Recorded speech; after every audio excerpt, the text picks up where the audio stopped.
Hora do Lobisomem.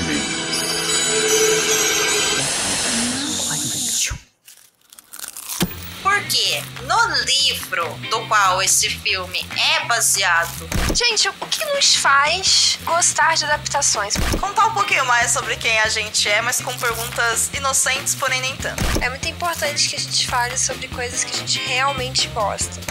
Você está ouvindo o Perdidos na Estante. Boas-vindas ao Perdidos na Estante, podcast onde a literatura encontra as telas. Eu sou a Domênica e hoje estou aqui com o Sr. Basso. Oiê. Olá, e aí, tá tudo bem? Eu estou bem, e você? Eu também estou bem. E a gente não tá sozinho, né? Nunca estamos. Nunca estamos. Quem tá aqui com a gente hoje, Basso? Paçoca e Farofa estão conosco hoje. Não, pera. Os animais. Estamos aqui com o Sr. Guaxinim. Que não deixa de ser um animal também. Né? Boa noite, gente. Prazer estar aqui, como sempre. É isso. Hoje nós vamos falar sobre um tema animalístico de pessoas que também são animais, então a gente trouxe o Guaxa, que é um homem e também é um bichinho, né, Guaxa? Isso, eu sou um homem guaxinim. Porque representatividade importa. Isso. Em algumas comunidades poderiam dizer um urso, inclusive. Mas não pode funcionar também. Inclusive, o backstage aqui está o seguinte, ouvinte. No drive, onde consta a pauta do episódio de hoje, o Guaxa está conectado como Urso Cinzento Anônimo. É isso. Anônimo. Detalhe à para o noite, anônimo. todos os ursos são cinzentos.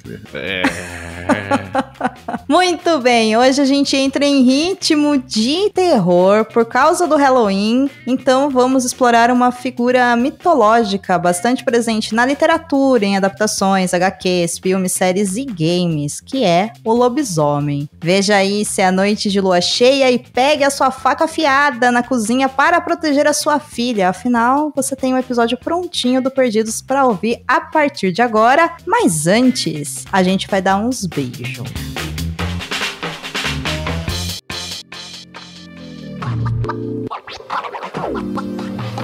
Guaxa, quem você beija hoje? Eu vou mandar um beijo para as meninas do Rainhas do Grito. Inclusive, eu queria trazer a Sil aqui para gravar, mas elas estão cobrindo um evento. Que é um podcast só de meninas, só de filmes de terror, com diretoras mulheres. É um nicho bem específico e um conteúdo muito maravilhoso. Quando a gente foi no Prêmio MPB do ano passado, a Sil e a Nath estavam lá, que fazem parte do podcast, né? Vocês, lembrando ou não, vocês as encontraram também. Então, um beijo para as 4 que fazem parte, em especial para a Nath e para a Sil, que são pessoas mais próximas, né? Nas outras a gente manda um abraço, porque a gente conhece menos.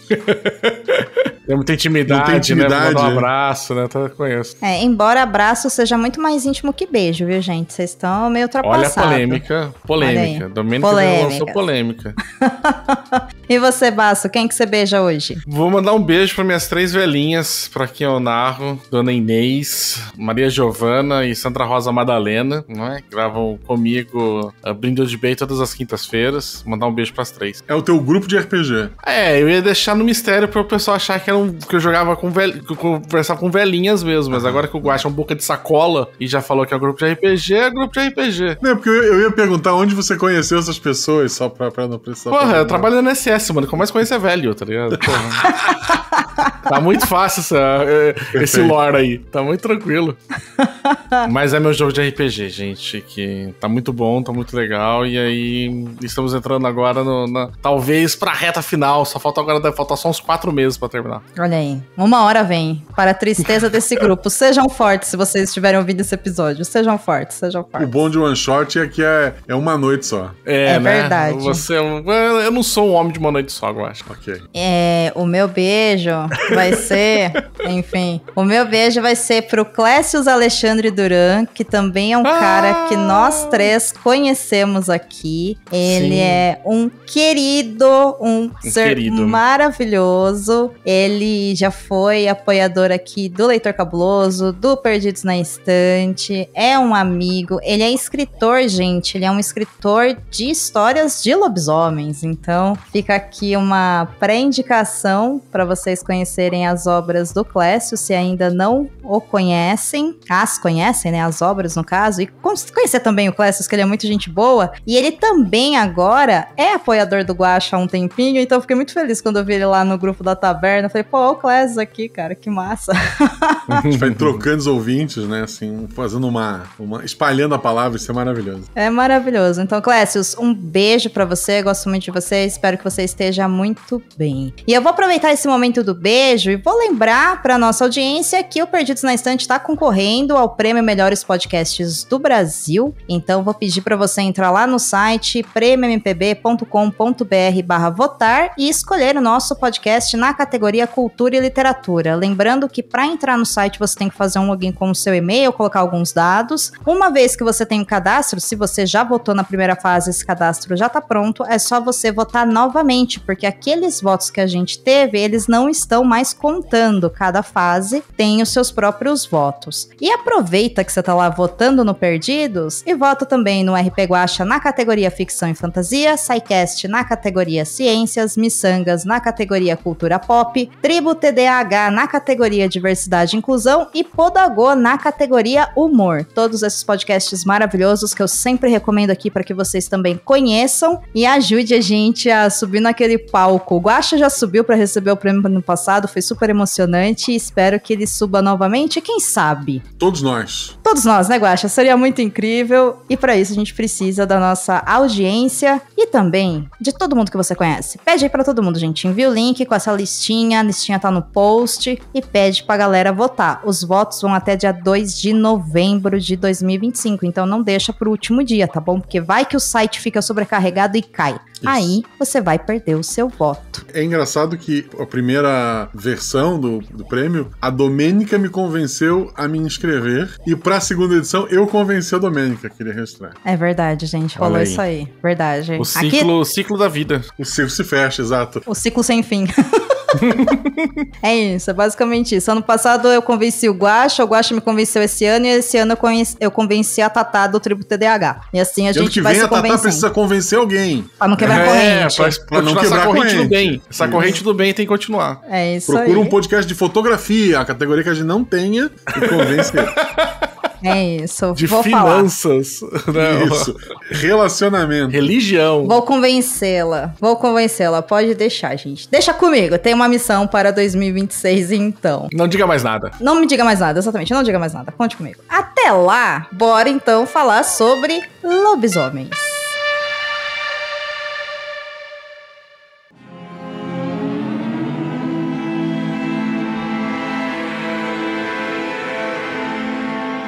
Bom, como o episódio de hoje é um episódio um pouquinho diferente, vamos começar falando sobre, primeiro, quem é esse tal de lobisomem. Basso, eu queria que você explicasse pra gente quem é essa figura mitológica. Cara, o clássico mesmo do lobisomem é normalmente um homem, mas pode ser qualquer pessoa, né, mas estava normalmente ligado aí ao sexo masculino, que se transforma em noites de lua cheia numa terrível fera, né, como o próprio nome diz, ele se transforma uma mistura de homem e lobo, então ele vira uma versão antropomorfizada de um lobo, um ser com garras, dentes, pelos e muito forte, e numa loucura de causar destruição e sede de sangue e caçar pessoas. De uma certa forma, ele é uma contraparte muito do mito do próprio vampiro, que também está relacionado com a noite, que também está relacionado com a caça de ser um predador dos homens, né? Mas com algumas diferenças que colocam muitas vezes eles como sendo antagônicos. Mas essa é a versão só mais difundida do mito. Se você pegar principalmente aqui no Brasil, tem muitas versões do mito do lobisomem que é as pessoas se transformando em porco. Ah, né? É, as pessoas se transformando em porco, se transformando em cabra, se transformando em bode, se transformando em vários outros seres assim, muitos relacionados a não necessariamente a lua cheia, mas a questão do nascimento, se você é a ideia do sétimo filho, ou algum tipo de maldição colocada de alguma outra forma por alguma norma que você quebrou da sociedade. Mas aqui no Brasil a forma mais comum era outro dos tipos de animais, porque a gente tem que lembrar que no Brasil não existem lobos. Ia se transformar num lobo-guará, né? Ia ficar laranja. Que mesmo assim, mesmo o lobo-guará não é um lobo também, né? Tipo, ele é igual o peixe-boi, que não é peixe nem um boi. Ele é o peixe-boi. Né? Então, assim, vem muito dessa ideia dessa fera, dessa questão desse descontrole, dessa coisa primal, primitiva, que desperta nos homens pra causar destruição e morte. E ao contrário, muito acho que coloca muito o contraponto com o vampiro, que é esse mesmo predador, mas ele é mais sofisticado e está no controle. E é esse ser o tempo todo. O lobisomem tem a ver com essa transformação e com a saída do controle, e as pessoas daí não conseguiriam mais nem se lembrar no dia seguinte o que aconteceu e tudo mais. E esses mitos também surgiram não, né? Se popularizaram muito em literatura, mais ou menos na mesma época, ali no século XIX, né? Que tava muito também centrada a ideia, tipo, chegando ali mais ou menos ali do final do século, daí tinham muitas questões daí da humanidade e de virar aquela chavinha daquele século. Então, muitos dos mitos que veio desses predadores humanos, né? De humanos, que são humanos que predam outros humanos, vieram mais ou menos nessa mesma época, e aí surgiram vários dos monstros clássicos que a gente conhece de literatura, mais ou menos junto. É interessante quando você fala da questão do sétimo filho, porque não é apenas o sétimo filho, né? É quando nascem 6 mulheres antes e o sétimo filho é um homem. Tem várias versões. Então ele vai se transformar num lobisomem. Tem um que é o sétimo filho, se a família, independente que for, se a família não batiza. Olha. Tem algumas coisas assim, sabe? Tipo, aí vai 1 milhão de versões, né? Mas tem muito essas regrinhas. E em Floripa, né? Florianópolis é conhecida como a ilha de Santa Catarina, né? Florianópolis é a ilha, um pedacinho do continente. Eu tenho que honrar meu diploma. Mas a ilha, né? Conhecida como Ilha da Magia, ela tem muitas histórias de bruxa, né? Teve um pesquisador chamado Franklin Cascais, que ele tem vários livros sobre a tradição oral dessas bruxas, dessas histórias que se contam na ilha, né? E uma das tradições que eu lembro de ter lido nesses livros, são muito comuns em escolas, né?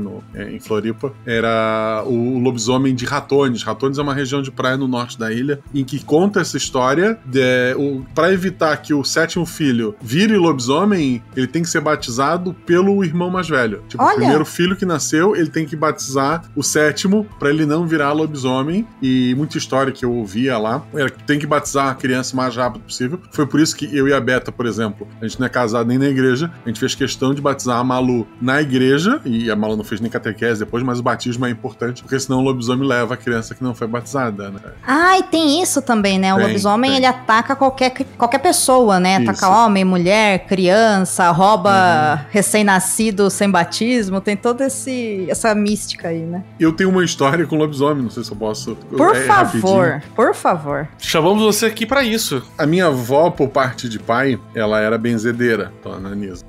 Tipo, hoje em dia, na época eu achava bobagem, tinha até vergonha. Hoje em dia eu me sinto muito culpado. Eu queria ter aprendido mais sobre essa tradição dela. Mas era um negócio com uma faca e uma banana verde. Ela ficava fazendo cruzes nessa banana verde e orando, né? E vinha gente de longe, só pra minha avó benzer, sabe? Eu, quando ficava doente, meus pais me levavam no hospital, óbvio, mas na volta, ou no postinho, né? Na volta, passava na avó pra ela fazer vamos apostar nos 2 caminhos, né? Pra ela fazer a benzedeira dela. Então a avó tinha muitas histórias dessas. E o vô, quando chegou pra morar na região, lá na costeira, ele simplesmente cercou um pedaço gigante do morro, né? E disse, é meu, porque na época era assim que funcionava. E o meu pai, ele ficou com um terreninho, mas no fim ele comprou a parte mais no topo do morro do meu vô, que era uma parte com muitas árvores, assim, eu cresci numa área com muito verde lá no morro. E um dia a gente acordou com uma árvore, um pé de ameixa, todo arranhado, assim, sabe? De cima e embaixo. Guaxa, só um detalhe, você tava presente nisso, você lembra? O quê?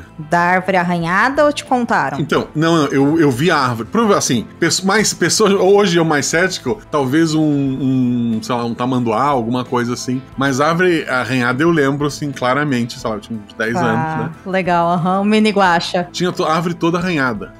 Mas não era um lobisomem, porque, olha só.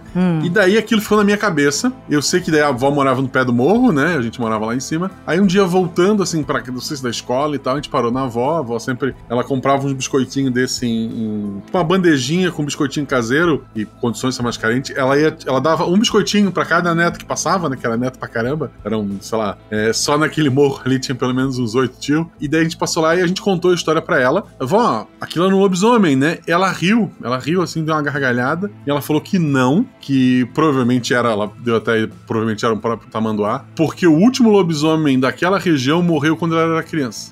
E ela me disse isso séria. Cara, que Eu juro pra ti. maravilhoso. Ela não tem como, porque o último morreu quando eu era criança. Cara, eu guardo isso até hoje, assim, sabe? E a gente ficou tão travado que ninguém perguntou mais nada. A gente comeu o nosso biscoitinho e subiu o morro, sabe? Porra. Que maravilhoso. Caralho, não, maravilhoso. Pô, perfeito.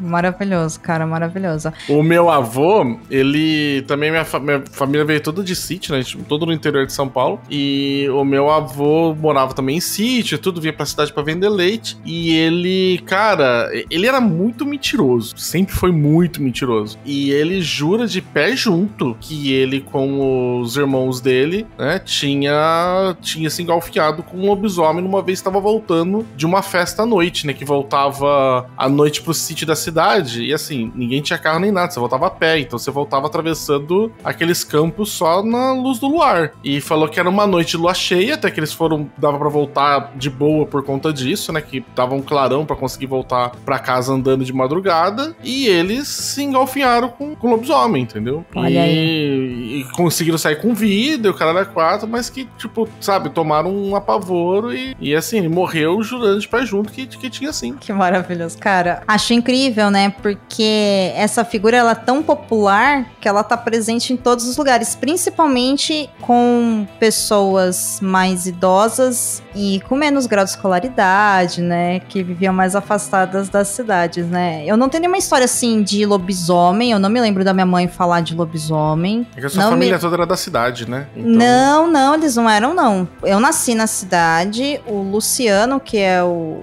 filho, né, antes de mim, nasceu na cidade, o restante tudo nasceu em fazenda, né? Eles viveram. Eles moravam no campo também. Mas o que me vem à cabeça, assim, eu até não tive a oportunidade de conversar, né? Mas eu tenho uma tia que é irmã da minha mãe. Ela é uma pessoa muito, muito simples. E ela é uma pessoa fantástica. E ela tem medo de lobisomem, mas ela nunca contou nenhuma história. Mas ela tem medo, né? Em lua cheia. E a coisa mais fofa do mundo, gente, o dia que ela... Não tem a ver com lobisomem, mas o dia que ela tava me explicando que ela tem muito medo de saci, sabe? E aí, eu acho isso tão bonitinho, sabe? Aquela senhorinha de quase 80 anos, sabe? Tem medo até hoje de saci. Então, é interessante como esses mitos, né? Eles fazem parte mesmo disso e vem dessa crença mesmo que essas pessoas têm. Então é isso. O Guaxa não era um lobisomem, afinal, né? O último. Provavelmente foi vencido pelo avô do Rodrigo, né? Do Baço, entendeu? O engraçado é assim, o avô do Rodrigo tinha a fama de contar a história. A minha avó, não. Isso que me assusta, sabe? É isso que deu medo, né? Naquela cantora. A minha avó era uma velhinha séria. É isso. Mas o lobisomem tá aí nas noites de lua cheia, tocando terror. E como o Baço apresentou pra gente lá quando eu perguntei sobre as características dessa figura, ele tem uma coisa que é muito interessante, que é ele se transformar numa besta mesmo, né? Num animal. Então, todo o ímpeto de agressividade, né? Tá ali e é um bicho caçador. Então, essa é uma informação importante para o que a gente vai falar agora, que são indicações. Só antes de você falar isso daí, eu acho que é interessante o porquê a gente pensa muito na questão do lobo, né? E lá fora, pelo menos, né, no exterior, onde essas lendas provavelmente vieram, da Europa, tudo, é muito famosa a questão, tipo, do lobo sendo domesticado pelo homem com uma criatura que exerce um certo fascínio para a maior das pessoas, né? Uma criatura muito majestosa, que tem um comportamento muito parecido com o humano, né? De viver em um grupo, né? Um ser, tipo, também um animal muito social. Então tinham muitas coisas ali que traziam essa coisa, talvez até essa identificação que acabava fazendo com que criasse esses mitos, essas histórias. Tanto acho que é por isso que em outros lugares você vai ter de outras criaturas, porque é bem o que existia ali na região e o que estava mais comum para fazer qual era o animal de referência que tinha, que passava essa ideia de bestialidade e tinha algum comportamento parecido parecido com o ser humano, que, sei lá, vive em grupos, né? Porque, sei lá, não ficou... Deve ter, mas não tem... A gente não conhece tanto mitos de lobisomens ou coisas assim que se transformam que sejam animais solitários. Sei lá, um homem-leão, sabe? Um homem-tigre, né? Porque a ideia é sempre, normalmente, você vai ver que são mamíferos, mas que são seres também, tipo, que vivem em grupo, em rebanho, que tem alguma organização. Então, teria alguma similaridade nossa pra poder traçar esse paralelo na hora de fazer essa correlação da transformação, né? Então, acho que é legal isso também. Agora o homem-porco faz mais sentido, né? A gente vai pensar, né? Porquinhos vivem também em grupinhos, né? E vivem perto de humanos também. E são fortes para um caralho. Sim, então... e tem também uma questão aí na mitologia, antes da gente mergulhar em falar filmes, séries e coisas que trabalham com essa figura mitológica do lobisomem, que tá relacionado à transformação. A gente citou, né? A maldição do 7º filho, mas tem versões depois que vão se atualizando, que são, por exemplo, sobreviventes que foram arranhados pelo lobisomem, acabam se tornando lobisomens também. Ah, sim, a ideia de maldição daí, né? Isso. Mas aí, gente, tá vendo? Ó, a galera tá desde o início do século XX falando que se você tem contato com alguma coisa do sangue de outra pessoa, você pode se infectar, né?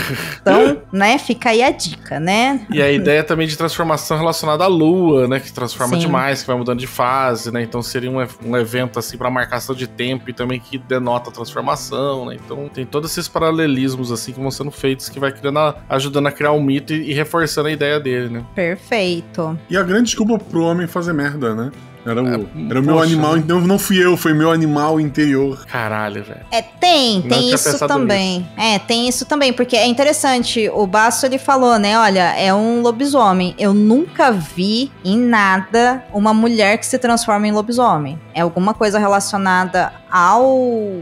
vai ser bruxa, né? Exato, mas o lobisomem ele é uma figura vinculada ao ser biologicamente masculino, né? Então, tanto que ele é agressivo, né? Ele é voraz, ele ataca. E aí é um ponto interessante mesmo da gente pensar, né? O quão a violência tá atrelada a esse gênero e a essa figura, né? A bruxa, ela já vai mais pra essa parte da relação da natureza. Também tem relação com essa questão das fases da lua, que você disse, que aí tem, enfim, infinitos pesquisadores e pesquisadoras que falam muito da questão, né, do ciclo menstrual e tudo mais. Que mas já normalmente demonstrou que é balela já também. Sim, mas assim, é cíclico, né? A menstruação, ela é cíclica, então existe sim uma correlação, eu acho que entre essa figura mitológica de entender essa mulher também, que eram mulheres que se encantavam com a natureza e tinham conhecimentos dos quais elas não deveriam ter, segundo a sociedade daquela época, porque o homem era o grande detentor do conhecimento e da tecnologia, então as figuras são diferentes, né? As bruxas nada mais são do que mulheres inteligentes, né? A real é essa, né? Se a gente for para pensar. Mas é interessante também da gente pensar.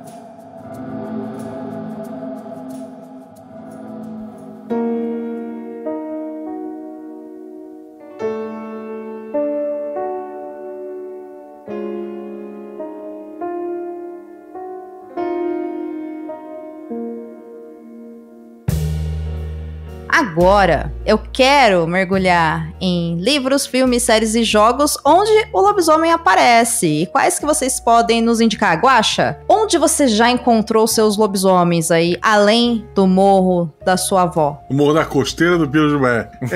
Assim, não é exatamente um lobo, né? Mas eu acho que um que segue muito essa ideia é o próprio Médico e o Monstro, a ideia do homem civilizado e da criatura que vive dentro dela. Eu acho que é uma inspiração pro lobisomem moderno que a gente tem, né?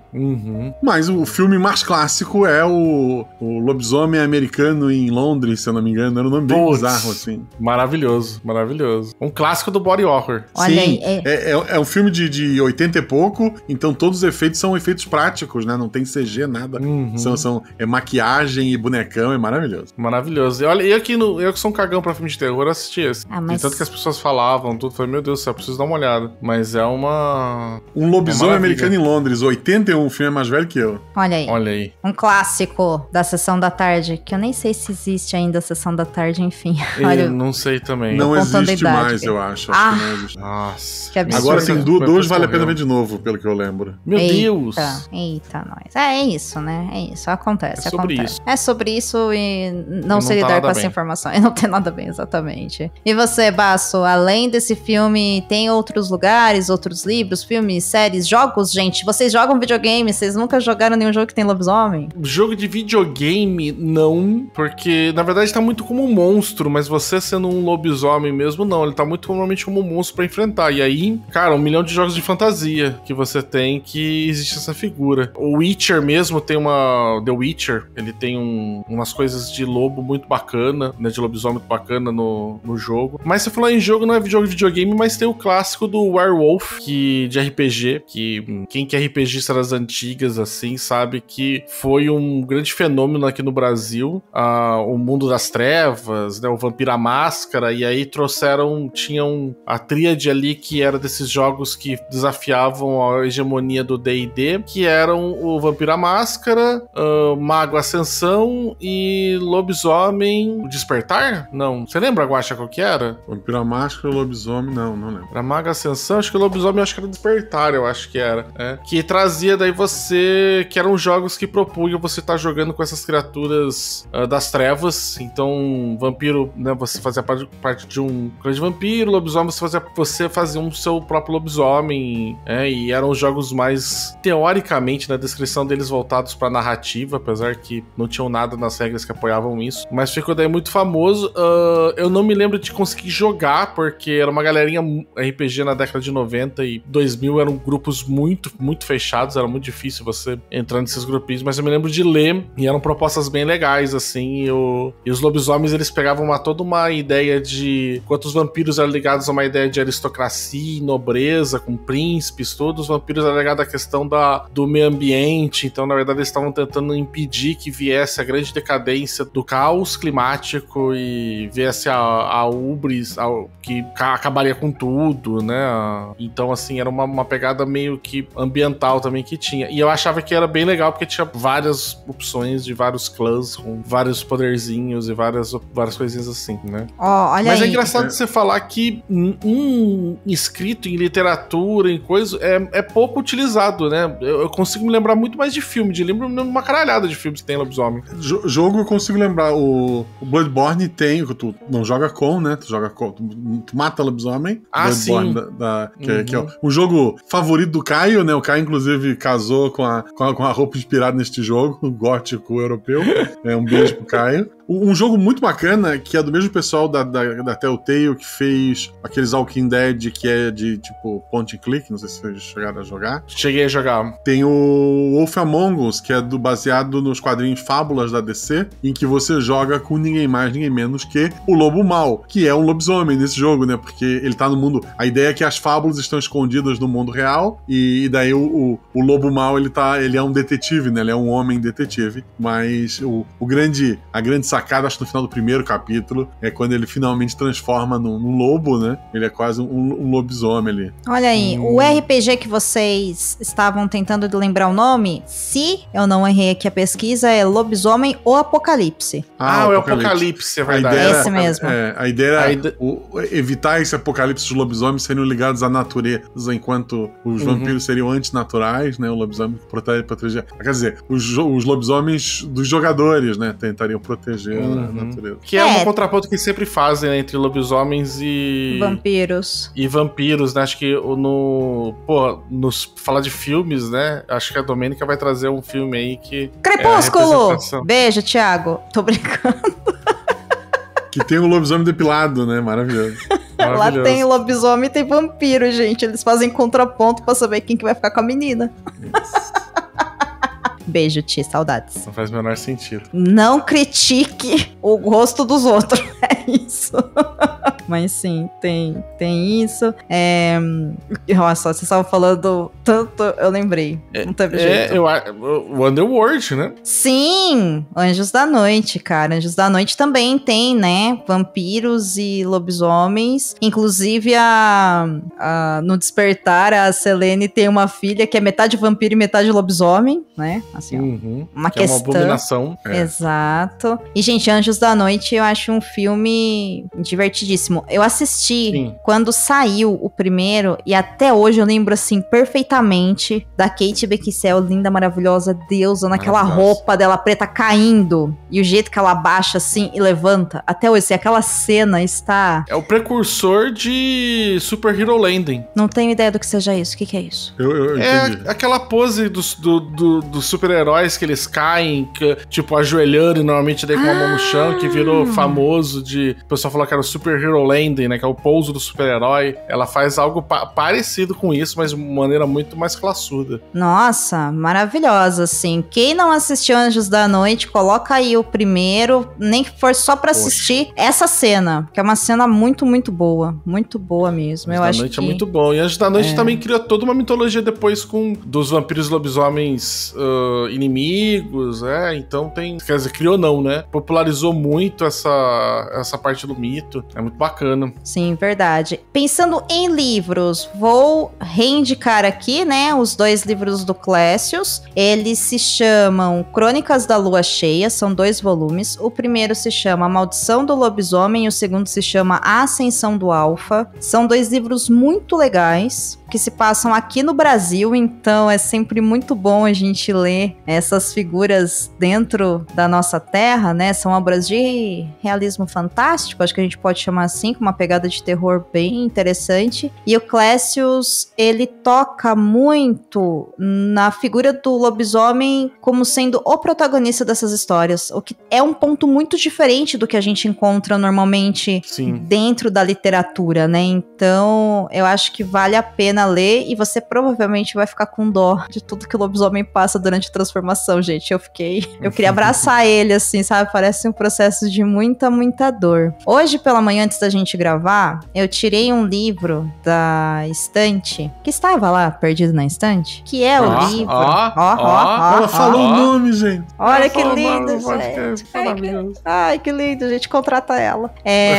Que é o livro A Hora do Lobisomem, do Stephen King. E aí eu falei, bom, eu vou tentar ler, né? Pelo menos um pouquinho, pra ver qual que é a pegada do livro. E surpreendentemente eu li ele em 1h30, porque ele é um livro muito curtinho, de 150 páginas, eu acredito, com todo o pós-fácil, que vem biografia de ilustradores e tudo mais, porque a edição da Suma das Letras, que compõe a biblioteca Stephen King, ela é aquela edição de capa dura, que tem alto relevo na figura do lobisomem, ela é toda ilustrada. Então é muito legal. E como que esse livro é? Esse livro ele é dividido em 12 partes, 12 capítulos, podemos colocar assim, onde cada capítulo é um mês do ano. Então ele começa em janeiro e termina em dezembro. Ele se passa numa cidadezinha pequenininha chamada Tarker's Mills, que obviamente que fica no Maine, né? Afinal é King. Em janeiro, uma pessoa, um trabalhador ferroviário que era alcoólatra, ele é encontrado morto, né? Estraçalhado. No mês seguinte, tem o Valentine's Day, que é o Dia dos Namorados dos Estados Unidos. Aí uma mulher que é muito apaixonada pela vida e quer encontrar o amor da vida dela, se entrega para essa figura mitológica e aí ela é morta. E assim vai indo até a gente chegar a descobrir quem é o lobisomem que tá matando essas pessoas na cidade. E essa história é muito interessante porque tem personagens muito fortes, inclusive o protagonista humano, ele é uma criança,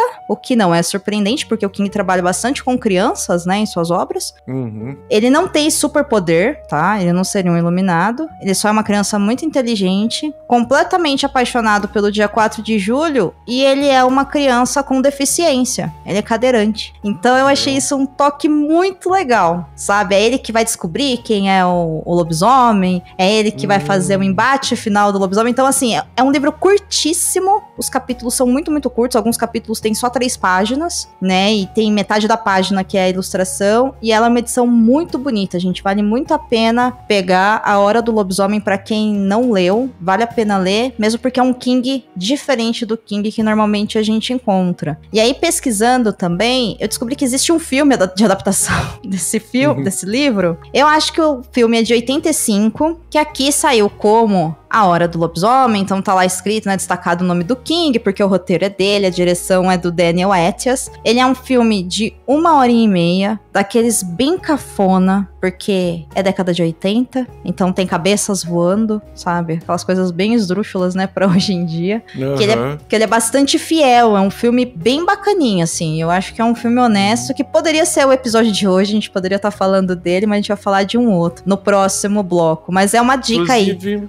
você tá falando aí, eu tô me lembrando que na hora do vampiro, quem que descobre o vampiro também é uma criança. Olha aí. Mas é uma criança levemente iluminada. Ela tem algum poderzinho ali, né, mágico. Ela tem algum chablau, ela tem Tá. isso. E te começa com criança. Oi? E te começa com criança.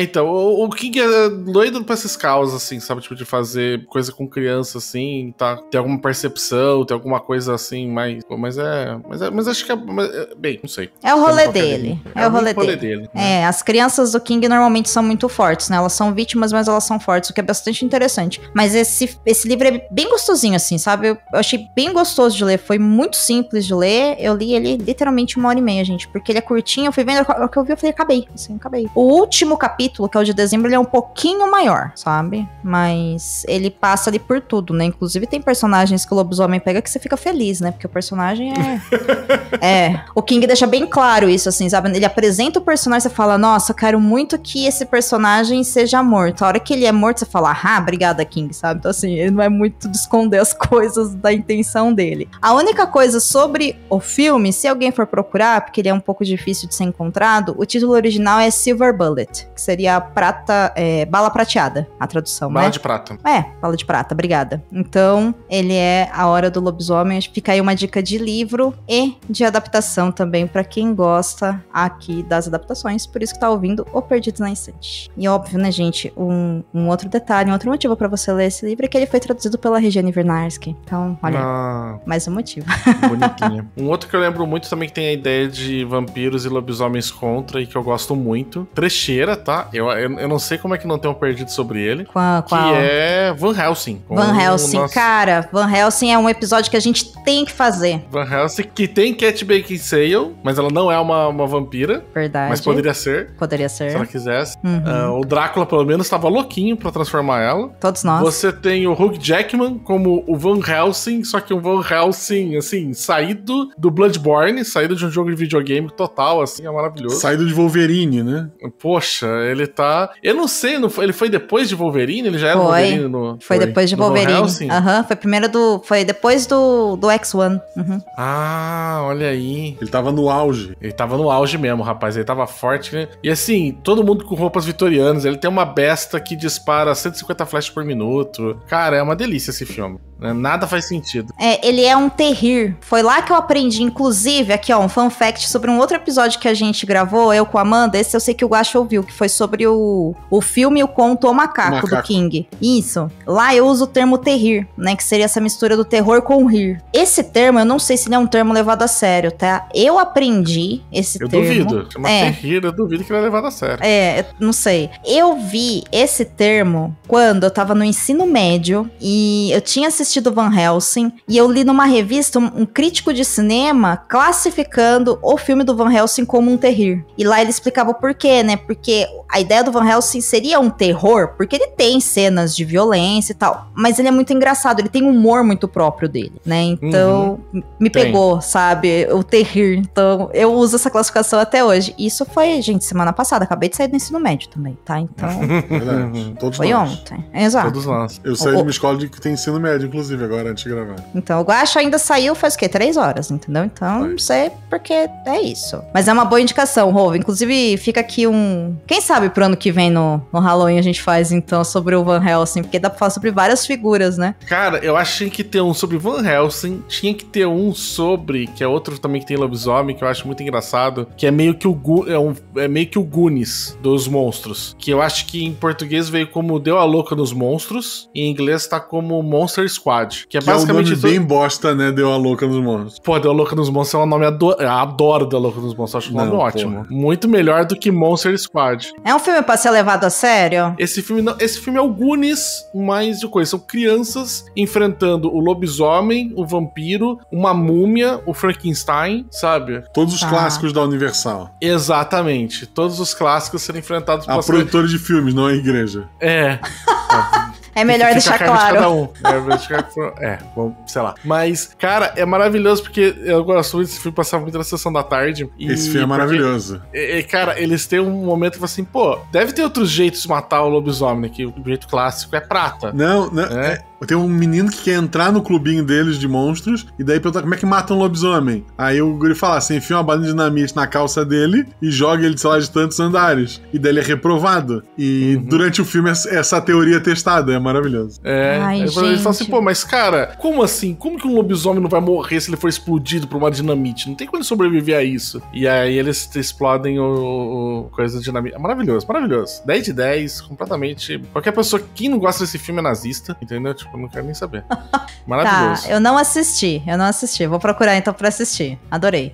Acho que dá pra pôr na minha maratona de Halloween de 2025 ainda. Olha aí. Eu acho que cabe. Não acho que eu vou sentir medo, mas eu acho que cabe. Parece divertido, parece bem aventuresco. Bem sessão da tarde que não existe mais.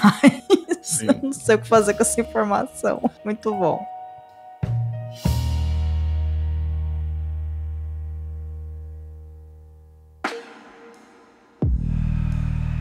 Bom, o Guaxa, quando eu o convidei pra gravar esse episódio, ele escolheu um filme. Eu deixei ele escolher o tema. E ele chegou a escolher um filme que se chama Lobisomem e que foi lançado esse ano, em 2025. Perfeito. Ele é um filme bem diferente dos filmes que a gente vê por aí. Afinal, o lobisomem acaba sendo o protagonista também da história, de alguma forma. Guaxa, conta uma sinopse do filme Lobisomem de 2025. O filme Lobisomem começa contando a história de um menino com um pai que quer ensinar ele a viver numa montanha onde existe uma lenda de um cara de lobo, né? Que atacou pessoas que foram caminhar pela noite lá uma vez. Conta a história desse pai super protetor desse filho. Eles veem alguma coisa na floresta. A cena corta para muitos anos depois. Esse filho já longe do interior, longe das montanhas, vivendo na cidade grande com uma filha pequena, com uma esposa que sustenta a casa, né? Legal que o filme ele quebra essa expectativa. Dá pra ver claramente que quem a cena que normalmente a gente vê atribuída ao pai da família, a mulher tendo uma reunião no celular de trabalho na mesa de comida e o pai chamando a atenção dela, né?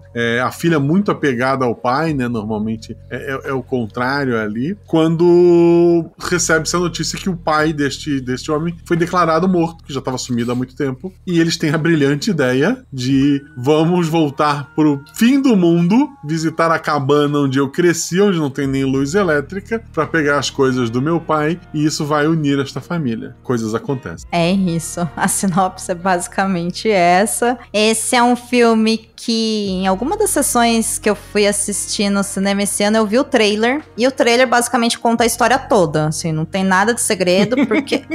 porque o filme, o terror do filme... Porque o terror todo da história desse filme tá muito por cima, que o Guaxa não quis contar, porque talvez ele considere isso spoiler. Mas tá no trailer, gente. Então isso faz parte da sinopse. Isso é uma coisa não elimina a outra.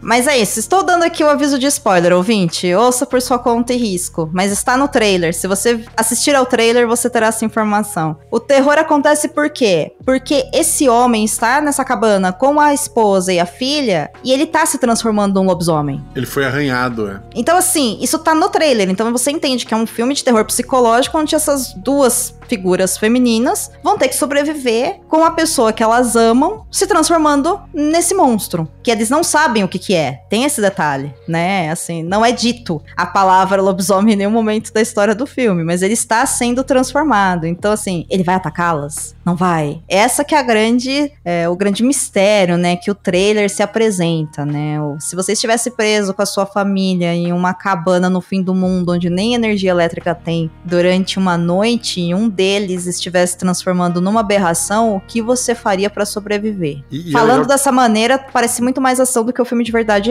tá, gente? É bom também deixar claro. E é legal que tem essa dinâmica da filha muito ligada ao pai, como eu falei, e da esposa que a gente, como telespectador, né, a gente não sabe o quão esses dois ainda estão ligados, né? Porque mostra a mulher, ela tem o trabalho dela, tem a vida dela, o trabalho dela é importante, ela não parece muito feliz em ter que trabalhar em home office para visitar as montanhas, sabe? Então, eu pelo menos senti isso, eu não sabia o quanto esse casal ainda estava ligado, né? O quanto eles ainda... o quanto ela iria se importar com este homem. E, pô, eu gosto bastante de como a história se desenrola. Eu acho que a apresentação da família, né? O núcleo familiar. Primeiro porque a esposa só aparece depois de um tempo. A gente vê primeiro esse homem com a filha e talvez você pense, pô, deve ser pai solo, né? E aí chega essa mulher realmente numa reunião de trabalho, senta ali e ele tá cozinhando e fala, vai pro outro quarto. E ela tem a reunião na mesa, eles acabam tendo uma discussão e ainda a criança fala, o dia que eu tiver filhos eu nunca vou discutir na frente do meu filho.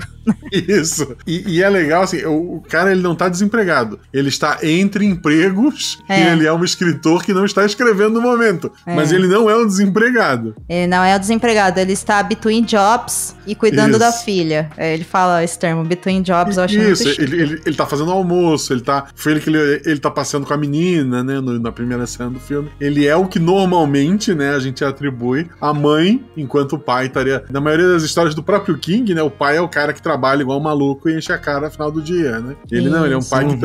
Ele é o pai, é o pai, né? Achei maravilhoso. Ele exerce o paternar mais do que a mãe exerce o maternar. Inclusive, eu também entendi no início do filme que eles estão com algum problema no casamento, embora ele goste dela. E aí tem uma cena que eu fiquei muito pensando, eu acho que ela tem medo que o casamento acabe, mas ela já não ama tanto ele, sabe? Tem medo da insegurança, do desconhecido pós-divórcio. Mas eu acho que ele, né, que eles não se amam mais, ou pelo menos ela não ama mais ele. E aí durante o filme isso vai sendo trabalhado também ali, né, no meio da coisa toda. Parece uma situação cômoda, né? Ela tem uma carreira, ela tem um bom emprego, né? Ela tem os amigos do trabalho, a gente vê ela saindo do prédio. E ela não precisa se preocupar com a filha dela porque o pai da criança está cuidando, né? Então... Isso, inclusive nessa cena do filme ela acaba falando pra ele, né? Eu tenho medo de também ir pra cabana com vocês porque ela é muito apegada a você e eu não sei fazer isso. E ela fala, eu não sei escrever, eu precisava voltar a escrever, que ela também é escritora. Né? Ela tá trabalhando como jornalista, mas ela também é escritora. Ele fala, mas você é uma escritora ótima. Ela fala, não, eu não sei ser mãe, né? Ela é mais apegada a você. Então realmente tem essa... Não seria uma troca exatamente, mas eu acho que ele quebra o que normalmente a gente encontraria numa família, né? Não existe a função da mãe nem a função do pai. O que existe é uma construção social que neste filme é quebrada. Exatamente. E esse filme, ele é um filme bem curto, ele tem, se eu não me engano, 1h42, 1h45 total, com os créditos finais. Ele é dividido em 3 atos, bem certinho, então você tem a apresentação da família, dos personagens, o lugar onde eles vão estar. No segundo ato você tem o problema acontecendo e no terceiro ato você tem a decisão do que aconteceu, né, naquele lugar. É um filme que se passa basicamente em um ambiente só, que é essa cabana. Tem algumas cenas de ação, né, tem algumas cenas de terror em si, porque dá não sentir medo, mas sentir importância, sentido de urgência, principalmente por causa da criança que tá ali, né, então a gente fica meio balançado, porque a criança também é bonitinha, é uma boa atriz, Mirim. Ela é, realmente, assim, ela me convenceu muito, e eu queria saber do Guaxa, o que te chama mais atenção nesse filme, Guaxa? Porque eu, pelo trailer, eu esperava que ia ser uma coisa muito mais violenta, ele tá mais pra um terror psicológico pra mim. Eu assisti o filme sem ver o trailer, o que é muito bom, né? Eu não fazia ideia do que esperar do filme. Sentou eu, a Beta e a Malu, vamos ver um filme. Elas queriam ver Megan 2. Caramba! Que família saudável, né?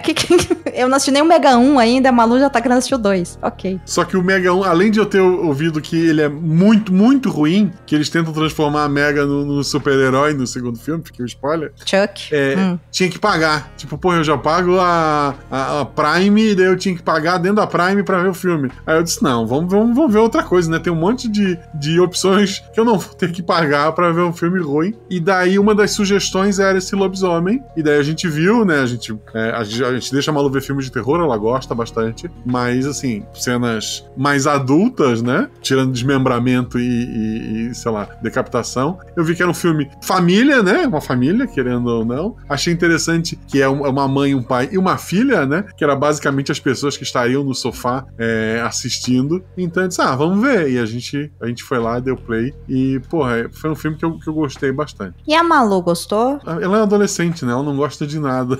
Ah, tá. Eu acho que Justo. sim, tá? Mas ela nunca vai admitir isso. Não, tudo bem, tudo bem. A Malu que não ouça, então, você falando isso nesse episódio. É isso, tudo bem. Cara, eu tô certo. tentando lembrar que você tava falando desse filme. Tem um filme antigo, eu acho que chama Cães de Caça, eu acho que é. Eu tô tentando achar ele aqui, que se passa também numa cabana, mas são os militares que eles estão fazendo alguma missão e eles acabam parando nessa cabana, mas assim, é uma cabana de um pessoal, uma família que vive num lugar remoto. E assim, eu falo uma cabana assim, mas na verdade é uma casa feita num lugar remoto que vive uma família. Esses soldados chegam até lá, eles estão fazendo alguma missão, alguma coisa, eles acabam se perdendo. Eu não me lembro direito como eles vão parar ali, mas é logo no começo do filme. E assim, Dog Soldiers, não é? Oi? Dog Soldiers. Eu acho que é Dog Soldiers. Pode ser, cara, porque eu acho que me lembro eram Cães de Porque eu Caça, achei eu acho que que era é. alguma A coisa. tradução é cães de caça mesmo, e são militares na Escócia e tem um lobisomem no meio deles. Então eu acho que é esse filme. Então, quando eles chegam na casa, eu vou falar do filme, tá? Porque foda-se, filme antigo, ninguém vai ver essa merda, tá ligado? Que Eu vou falar mesmo, assistir mas, essa assim, merda, mas você pode falar. Eles chegam até lá e é aquela coisa que eu me lembro muito deles falando que, cara, no exército você come quando você pode, come quando você pode, faz, né? Então eles chegam até lá na casa disso daí, eles invadem a casa e eles não tinham encontrado ninguém ali, eles sabem que alguém mora, mas não tinha ninguém ali inicialmente, e eles acabam indo lá e assaltando o local pra comer, porque eles estão muitos dias sem comer, e eles acabam assaltando o lugar lá e tá com terror no lugar, não por serem escrotos, apesar que todo militar é escroto, mas não além da conta, mas pela situação que eles estavam de desespero também. Só que essa casa é uma casa de lobisomens, entendeu? E aí, quando a galera volta, esses caras que teoricamente eram militares treinados, e estamos aqui, meu irmão, todo mundo vira porquinho, sabe? Assim, É uma releitura de Caixinhos Dourados, né? Basicamente, é uma bem legal, assim. E tem um truque lá, porque eles vêm pela foto e eles encontram lá uma mulher que eles acham que também é uma vítima. Só que aí no final mesmo, você tem uma sacada muito boa que eles percebem que ela também era dali, né? Porque eles falam assim, tá todo mundo aqui que a gente pegou, tudo bem, todo mundo tá na foto, né? E eles falam assim, o filme é antigo, tá, gente? Não tinha timer, temporizador, esse tipo de coisa, né? Então eles falam assim, mas quem que tirou a foto? E aí quando eles param de tirar a foto, eles olham pra trás, a mulher que eles tinham tava lá tão sorrindo, né? Porque falam assim, ok, tipo, vocês não pegaram todos os lobisomens, né? Então, e aí termina você sabendo que eles morreram todos, né? Então é assim, é maravilhoso, feliz, assim. Bom. Porra, é um filme horrível, muito ruim, mas adoro. Um filme maravilhoso, muito ruim, eu adoro, entendi. É um filme horrível, recomendo. Recomendo, 10 de 10. Maravilhoso. Esse Baço, ele tem uma característica um pouco diferente, porque ele é uma reimaginação de um filme antigo também, que chama The Wolfman, que seria O Lobisomem. Esse, a gente falou O Lobisomem, mas o filme chama Lobisomem, tá? Só Wolfman. O Lobisomem. O The Wolfman, ele foi lançado em 1941. E aí o que eles fizeram foi uma releitura, né? Uma reimaginação desse clássico de 40 atualizado. E eu acho que encaixa muito bem porque o Guaxa, eu acho que ele foi muito feliz de ter falado que ele assistiu ali, né, com a família dele e tudo mais, porque é uma história de uma família. Tanto que eu acho maravilhoso o fato de que é o pai dessa família que vai se transformar nesse lobisomem. E realmente, todas as soluções do filme, né, tirando as cenas de ação, que são corre, enfrenta, bate, não sei o que, nananã, esfaqueia, essas coisas, que não tem muita, mas tem algumas, a grande sacada do filme é essa questão psicológica dessa família, né, que talvez não estivesse num bom momento ali na cidade, talvez o pai e a mãe, né, os adultos estivessem numa crise de casamento, mas e agora, quando o seu marido tá claramente doente, o que você vai fazer? Perdido no meio do nada, quando vocês sobreviveram de um ataque de uma fera que você nunca viu antes. E agora o seu marido tá claramente morrendo, e a tua filha tá do lado, a tua filha tá implorando, né, Pra você ajudar ao seu marido. O que você faz? Então... Nada mais une o casal do que uma maldição, né? Exatamente, exatamente. E aí, tendo dito isso, eu acho que o filme, cara, o filme ele tem umas coisas também muito que você olha e você fala, não é possível que isso esteja acontecendo, mas pra mim só faz sentido acontecer, como por exemplo, obviamente que chega uma hora que ele tá ali, né, quase que totalmente transformado, o filme se passa apenas em uma noite, ele tá quase no final ali do processo de transformação dele, e elas estão os três lá de fora, e aí tem um lobisomem lá fora que tá caçando eles, então, ele já não consegue mais falar, ele indica a casa pras duas, né, e dá a entender, vão pra casa se esconder que eu vou atrair ele, e é isso que ele faz, então elas descem, saem, vão correndo, tarará, tarará, e aí eu não consigo entender o porquê, por exemplo, se tranca portas de lugares onde você tá fugindo, né? Sim, eu falei a mesma, a hora que elas estavam saindo e trancando, eu pensei a mesma coisa. Por que você... Mano, sabe, né? É isso. Aí, não contente em trancar, perdeu tempo trancando, perde tempo tendo que abrir, né? Então, é isso. Esse homem, eventualmente, ele volta. E quando ele volta, a menina tem um chilique, né? Porque ela fala, você mandou meu pai lá fora, você quer que ele morra. E a mulher, eu não quero que seu pai morra, ele tá doente, mas ele orientou a gente a vir pra cá, porque o trabalho dele é proteger você. E aí o cara bate na porta, e a mulher vê que ele tá, assim, meio bestial, e a mulher deixa ele entrar dentro da casa. Tu não abriria a porta pro baço bestial? É claro que não. Que pergunta certo. idiota. Você tá maluco? Eu assisti esse filme o tempo todo pensando, se fosse o Baço, eu teria dado um tiro na cara dele já, entendeu? Não tem Muito nem, bem, entendeu? aprovo. É Não, lógico. assim, Baço, cuide bem do Domênico. Uma maldição não salvaria o seu casamento. Não É. salvaria. Ela tá certa. Se ela não fizer, eu faria o mesmo por ela. Não é? Entendeu? Então, eu tenho uns momentos assim desse filme que eu fiquei meio julgando, mas parando pra pensar que essa é uma história, né, sobre uma família, faz sentido as escolhas que foram feitas, mas Sim. mesmo assim, gente, né? É Pode aquele dar negócio. spoiler do final? Ah, pode. Pode, Claro que pode. Eu sou uma pessoa que gosta de plot twisters, né? Uhum. No caso, não é exatamente um plot twist, mas é uma sacada muito boa. Que a menina, o filme todo, ela faz a brincadeira de ler a mente do pai, né? Que ela põe o dedinho e fala, você tá pensando que eu sou a sua princesinha, uma coisa assim, né? Uhum. E daí ela faz isso o filme todo e tu pensa, é só uma bobagem de pai e filha, né? Aham. E a cena final, em que tá as duas, a mãe com a arma na mão, o pai encarando elas, o pai já é um monstro, e a filha diz, ele quer que você acabe com isso. Como se ela estivesse lendo a mente dele. Provavelmente não está, né? O que vai gerar um trauma bem grande pra essa menina no dia. Mas a sacada de talvez ela está realmente lendo, porque provavelmente é isso realmente que ele quer, e daí a mãe puxa o gatilho, incentivada pela filha que leu a mente. Pô, eu acho isso incrível, eu acho muito foda. Eu gosto.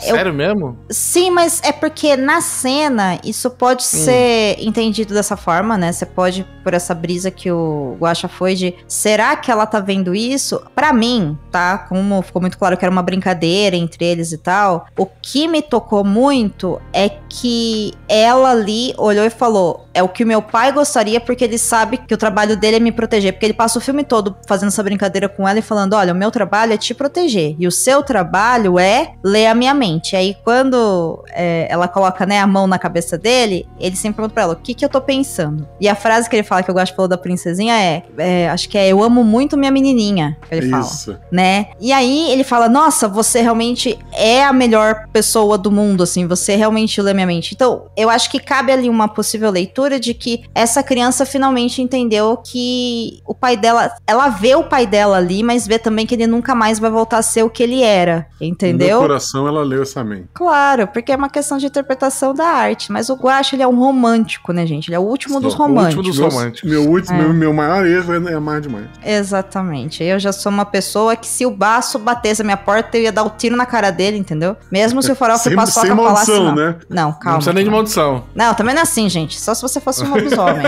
Entendeu? Eu não ia deixar você entrar, não. Mas assim, Rô, tudo isso que o Guaxa falou, durante o filme é muito bem construído, porque enquanto ele tá se transformando, ele não ataca elas, entendeu? Ele vai olhando e parece que ele enxerga elas, parece que ele tá lutando contra essa bestialidade. E aí, nesse momento, não é que ele está realmente atacando elas, parece que ele tá ainda, talvez, conseguindo vê-las, E a menina fala e nessa hora ele pula. E ele pula e a mulher atira. Então fica meio na dúvida, será que a besta venceu naquele segundo ou será que ele foi pra frente porque ele sabia que ele podia ir porque ia acabar? Não sabe, aí é uma interpretação que você vai ter, né? Eu, inclusive, fiquei achando o filme todo que o final era o pai comer os cogumelos. Porque tem a primeira cena do filme que verdade. Ele criança e o pai dele explicando: você nunca come esses cogumelos porque eles são venenosos. Eu pensei, porra, eles dedicaram um pedaço do filme pra me explicar que o cogumelo é venenoso, ele vai ser usado em algum momento. Não aparece. Não. Ficou pro 2. Ficou pro 2. E tem uma coisa que a gente pulou, mas já que a gente já tá falando do spoiler, eu acho que esse é o maior spoiler do filme. Aqui é o 20, é spoiler de verdade. A gente falou, né, que toda essa história começa com esse pai que cuida dessa criança ouve esse pai falando que deve ter alguém que está caçando pessoas lá fora e ele tá conversando no rádio tentando convencer o outro cara a ir caçar com ele esse ser que ele viu, com a justificativa de proteger as crianças, o filho dele e o filho do cara. E aí, a surpresa a gente descobrir, que não é assim, ai, nossa, que mega surpresa, mas que o lobisomem que transformou ele e que tá atacando a família dele é o pai dele. Sim. Né? Então, pensando... Imaginei que era uma coisa assim, o pai dele tem que voltar em algum momento. Sim, e aí, como essa história é uma história muito sobre esse papel da paternidade, o papel da maternidade, é interessante da gente pensar que foi o pai dele que passou a infância dele inteirinha, né, treinando ele e mantendo ele afastado de tudo pra protegê-lo. É o cara que vai passar a maldição pra ele e que vai atacar a família dele, e quando ele mata o pai dele, ele acaba se transformando também, né, mais ainda nessa fera, assim. O que me faz pensar, não tem informação disso no lugar nenhum do filme, que o primeiro lobisomem talvez fosse o avô dele, tá? Será? Porque o pai era muito dedicado em caçar esse lobisomem. Ele tava lá no fim do mundo pra caçar esse lobisomem, sabe? Ele tinha todo um esquema pra pegar esse lobisomem. A minha interpretação, e novamente, isso nem tá no filme, é que é um ciclo, que aquele lobisomem era o avô dessa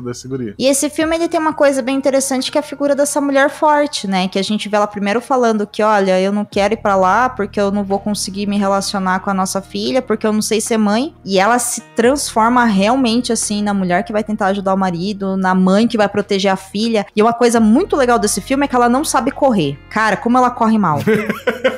É maravilhoso, ela corre muito troncha. O mais legal dessa coisa é que ele não sabe correr. Cara, a mulher não sabe correr, me pareceu muito real, assim, sabe? Eu acreditei na história, falei, é possível que isso exista em algum lugar, porque essa mulher não sabe correr. Eu não sei a Domênica, mas acho que eu e o Baço não saberíamos correr. Ah, eu correria igual ela, talvez seria até pior.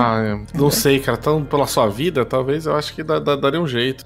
Eu correria igual a Annie Faris, a Annie Faris no Todo Mundo em Pânico, sabe? Com os bracinhos pra cima, sabe? Entendeu? É assim que eu correria se minha vida tivesse em perigo. Então, eu gostei. E eu acho que essa virada que o filme faz depois de realmente colocar essa mulher nesse papel de mãe, né? Assumindo e falando pra filha, agora o meu trabalho é cuidar de você. Eu acho que é uma história bem interessante pra esse terror psicológico. Então, é um filme diferente de lobisomem, sabe? No final das contas, é um filme bem diferente. Eu gostei, viu, Guaxa? Foi uma boa indicação. Achei ele bem divertido. É um filme de terror que não tem adolescentes gritando. Isso já é uma inovação em 2025. Com certeza, e é um filme curto, gente, de 1h40, 3 atos, maravilhoso, começo, meio e fim, embora do jeito que acabe, eu fico pensando como é que elas vão sair daquele vale, né, mas aí, esse vai ser o maior trauma, elas vão comer o cogumelo. E linda aquela paisagem, né, que o cara Linda. convence elas aí, não, mas vocês vão gostar porque lá tem uma paisagem que é indescritível, e a cena final é as duas de mão dada, naquela paisagem, naquele vale lindíssimo, e porra, aquele sentimento de,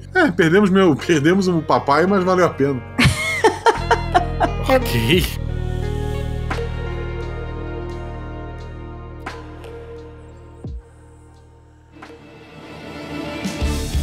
Ô, Basso, depois disso tudo, você ficou com vontade de ver o filme?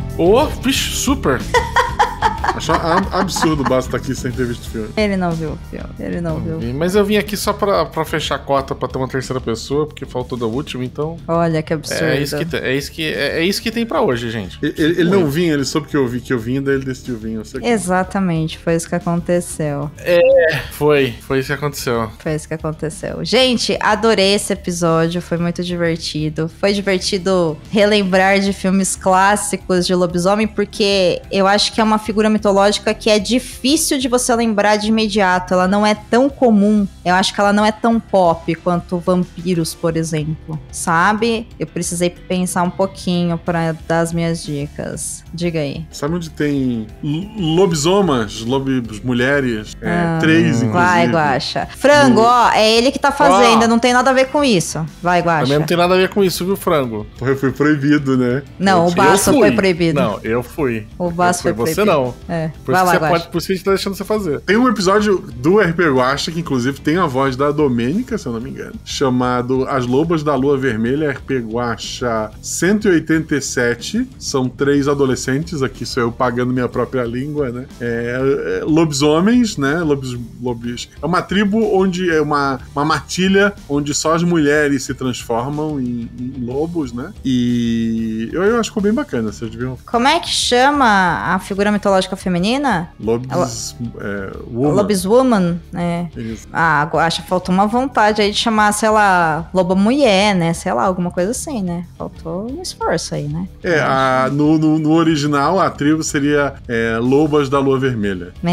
Não combina. Combina, Guaxa. Aí é um problema seu que quis colocar a figura feminina, Guaxa. Faltou, não sei. Foi, inclusive, o segundo episódio de O Podcast é Delas 2025. Olha aí. Muito bom. Então, terminando esse episódio, você pode acessar aí o episódio do RP Guaxa. Se você ouve pelo Spotify, tá linkado. Se você ouve pelo Spotify, tá lá na recomendação. Desce aí a mãozinha nesse episódio que vai tá lá, linkado, link direto pro episódio do Guaxa. E é uma dica aí de mais um conteúdo, né, pra você ouvir. Pra deixar um clima mais gostosinho, assim, se você quiser um episódio bem quentinho, bem de humor, mas que tem uma figura mitológica que não tem a ver com lobisomem, mas tem a ver com o Saci, beijo, tia Marta. Você tem que ouvir o RP Guaxa 45, que é o Volipe e a Volta do Saci. Gente, esse episódio, ele é uma fofura. Ele é muito bonitinho, ele é muito engraçado, ele é todo com pessoas de Minas Gerais, então, o melhor sotaque do Brasil. Viu, Frango? Você podia estar lá, mas você nem conhecia o Guaxa na época. E é tão legal esse episódio, não é de terror. Então, ouve o de terror do Guaxa e depois ouve esse, porque ele também é gostosinho. Só porque eu lembrei do Saci da minha tia. Se minha tia tem medo de Saci, gente, ela deve ter os motivos dela, né? Então, vai saber o que o Saci fez pra ela, não sei. Então é isso. Guaxa, Basso, obrigada pela companhia, por esse episódio. Foi maravilhoso estar aqui com vocês. O Basso continua sem redes sociais, né, Basso? Continuo nessa... Não sei até quando irei resistir, mas tá... Estou firme e forte, sem nenhuma rede social. Estou somente conversando com pessoas no Telegram, que me parece que, pelo menos, são discussões muito mais saudáveis do que eu tinha no Twitter, que era gritando com um monte de gente que eu não fazia ideia de quem eram. Agora você grita com quem você sabe quem é. Eu sei quem que é, eu conheço a pessoa, tem CPF e tudo. Ele grita comigo assim. Agora. É isso. Assim... Se eu grito com o Guaxa é porque ele mereceu. Isso. E aí, cara, eu tô conseguindo manter aí. Então, por favor, não tente me levar pra outro lugar. Tô feliz assim. É isso. Tem um quadrinho que eu mandei até no grupo lá nosso, que é da Cartomante, que ela brasileira, né, que faz o quadrinhos e tal, que ela tem uma historinha com o lobo que eu acho maravilhosa. Só queria achar que eu... É isso. Mais uma dica aí, @Cartomante. Se vocês quiserem conversar com o Basso, pode deixar um recadinho lá no perfil do Perdidos na Instante, @Perdidos na Instante pode no Instagram. Segue a gente lá, gente.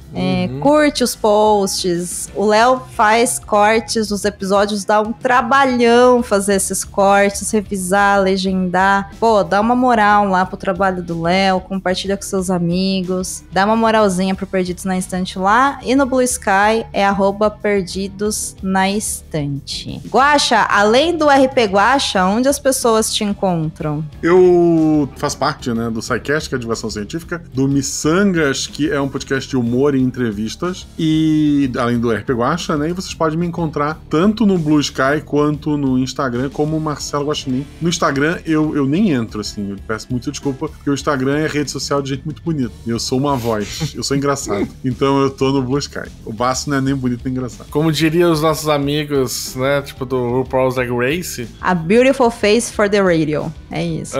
Um lindo rosto para o rádio. Todos nós somos, é isso. Então, há um motivo para esse podcast nunca ter virado vídeo, gente. O motivo são os apresentadores. É isso. Então, pá. Maravilhoso. Eu tô lá no Blue Sky em domenicamendes.com, também lá no Instagram em @domenica.mendes. Mas o melhor lugar para você me encontrar ou é no meu Blue Sky pessoal ou é nas redes sociais do Perdidos na Estante. Lembrando que você também pode avaliar esse podcast na plataforma que você ouve, seja Apple, Spotify, Deezer, Amazon, Castbox, seja onde for. Dá 5 estrelinhas pra gente, porque isso ajuda o algoritmo a fortalecer a distribuição desse podcast, porque a gente não tem nada de patrocínio de grande empresa para impulsionar o nosso conteúdo, para que novas pessoas conheçam. Não esqueça de assinar o feed onde você ouve podcast para você receber notificação de quando a gente publica um episódio novo e acompanhar as nossas redes sociais para saber os temas, para poder conversar com a gente. E, claro, deixa um comentário, porque eu gosto, eu sempre respondo, dou coraçãozinho. Se vocês perguntarem alguma coisa, eu interajo. É sempre maravilhoso saber que tem uma pessoa de verdade aí do outro lado ouvindo a gente. Para você, uma boa semana, cuidado com a lua cheia, né? Se você vai usar aí algum tipo de arma para se defender do lobisomem, é melhor só ficar em casa que fica mais seguro. Não vá para uma cabana, não saia da sua casa numa situação em perigo e tranque a porta. Não abra a janela para um lobisomem se ele estiver do lado de fora. Presta atenção, o lobisomem não pede licença para entrar igual vampiro, então fica ligado, tá bom? Boa semana, até a semana que vem,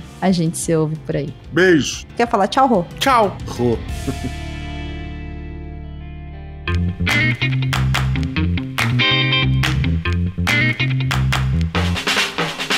Você acaba de ouvir o podcast Perdidos na Estante. A apresentação foi de Domênica Mendes, Sr. Basso e Guaxa. A pauta e produção são de Domênica Mendes. A edição foi feita pelo Ace Barros. A narradora da vinheta é a Jo Bonner e a montagem da vinheta é da Isso Aí Design.